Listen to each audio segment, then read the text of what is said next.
Ayub pasal 40. Apakah engkau hendak meniadakan pengadilanku, mempersalahkan aku supaya engkau dapat membenarkan dirimu? Apakah lenganmu seperti lengan Allah, dan dapatkah engkau mengguntur seperti Dia? Hiasilah dirimu dengan kemegahan dan keluhuran, kenakanlah keagungan dan semarak.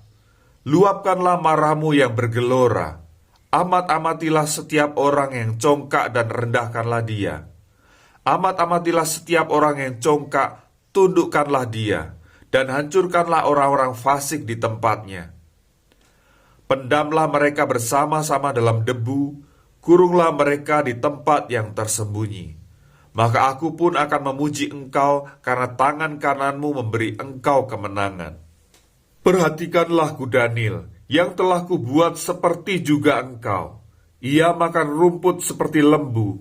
Perhatikanlah tenaga di pinggangnya, kekuatan pada urat-urat perutnya. Ia merenggangkan ekornya seperti pohon aras, otot-otot pahanya berjalin-jalinan. Tulang-tulangnya seperti pembuluh tembaga, kerangkanya seperti batang besi. Dia yang pertama dibuat Allah, makhluk yang diberinya bersenjatakan pedang. Ya, bukit-bukit mengeluarkan hasil baginya, di mana binatang-binatang liar bermain-main.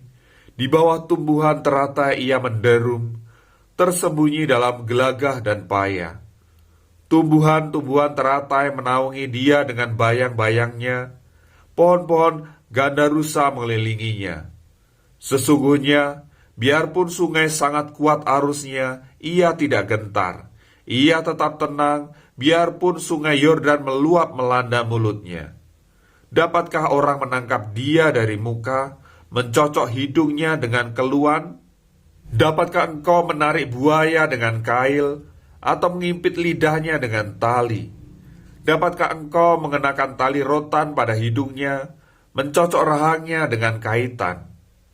Mungkinkah ia mengajukan banyak permohonan belas kasihan kepadamu, atau berbicara dengan lemah lembut kepadamu? Mungkinkah ia mengikat perjanjian dengan engkau, sehingga engkau mengambil dia menjadi hamba untuk selama-lamanya?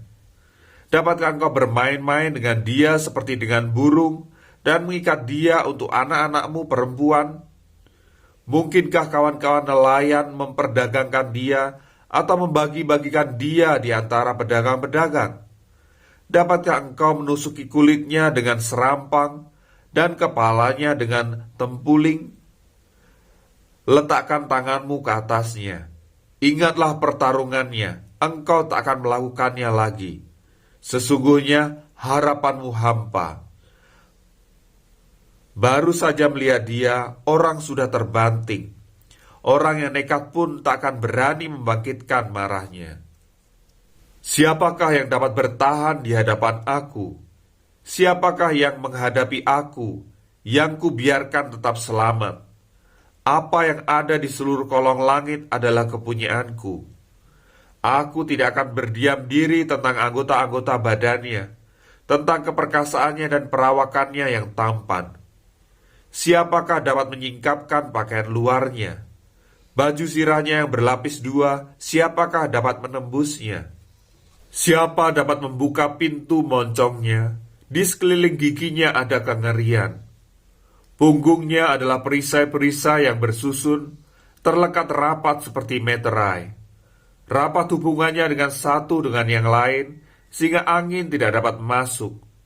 Yang satu melekat pada yang lain, bertautan tak terceraikan lagi.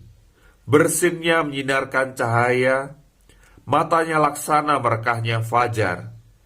Dari dalam mulutnya keluar suluh, dan berpencaran bunga api.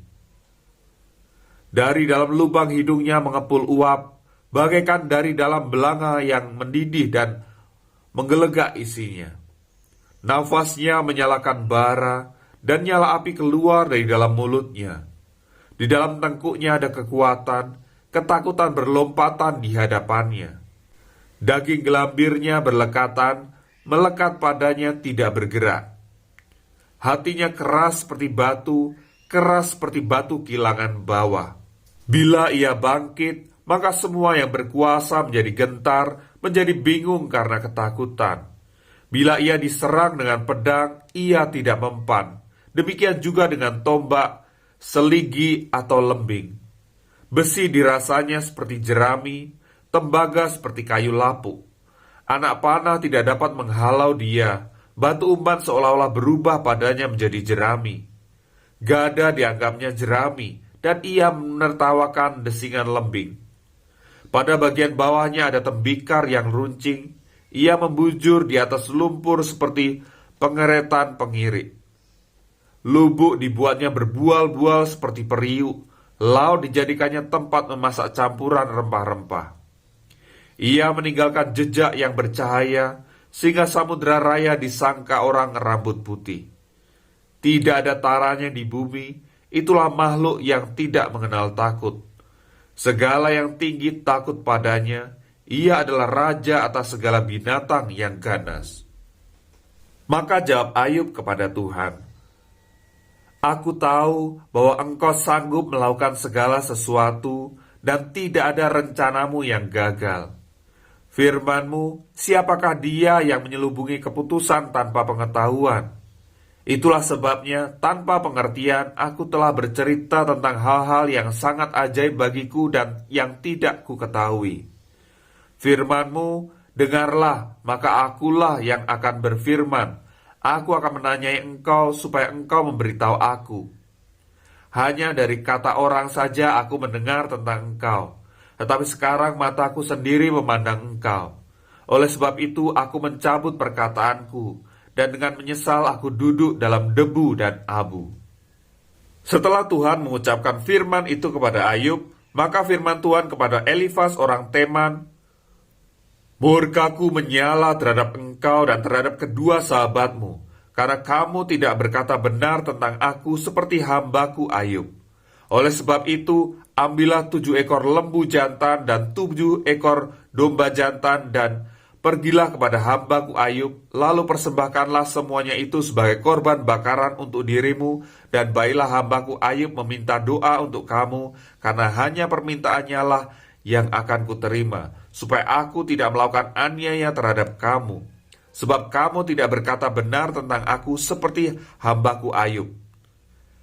Maka pergilah Elifas orang Teman, Bildad orang Suah, dan Sofar orang Naama, lalu mereka melakukan seperti apa yang difirmankan Tuhan kepada mereka, dan Tuhan menerima permintaan Ayub. Lalu Tuhan memulihkan keadaan Ayub, setelah ia meminta doa untuk sahabat-sahabatnya, dan Tuhan memberikan kepada Ayub 2 kali lipat dari segala kepunyaannya dahulu. Kemudian datanglah kepadanya semua saudaranya laki-laki dan perempuan, dan semua kenalannya yang lama, dan makan bersama-sama dengan dia di rumahnya. Mereka menyatakan turut berduka cita dan menghibur dia oleh karena segala malapetaka yang telah ditimpakan Tuhan kepadanya. Dan mereka masing-masing memberi dia uang 1 kesita dan sebuah cincin emas. Tuhan memberkati Ayub dalam hidupnya yang selanjutnya lebih daripada dalam hidupnya yang dahulu. Ia mendapat 14.000 ekor kambing domba dan 6.000 unta, 1.000 pasang lembu dan 1.000 ekor keledai betina. Ia juga mendapat 7 orang anak laki-laki dan 3 orang anak perempuan.